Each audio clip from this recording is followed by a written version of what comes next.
You did a crime bill, 1994, where you call them super predators, African Americans, the super predators, and they've never forgotten it. They've never forgotten it, Joe. No, sir, it's his 2 minutes. So you did that, and they call you a super predator, and I'm letting people out of jail now that you have treated the African American population community, you have treated the black community about as bad as anybody in this country. You did the and that's why, if you look at the polls, I'm doing better than any Republican has done in a long time, because they saw what you did. You call them super predators, and you've called them worse than that. Because you look back at your testimony over the years, you've called them a lot worse than that. As far as the church is concerned, and as far as the generals are concerned, we just got the support of 250 military leaders and generals, total support. Law enforcement, almost every law enforcement group in the United States. I have Florida, I have Texas, I have Ohio, I have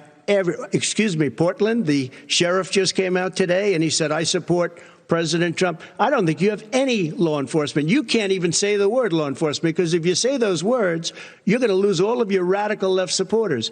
And why aren't you saying those words, Joe? Why don't you say the words law enforcement? Because you know what? If they called us in Portland, we would put out that fire in a half an hour, but they won't do it because they're run by radical left Democrats. If you look at Chicago, if you look at any place you want to look, Seattle, they heard we were coming in the following day, and they put up their hands, and we got back Seattle.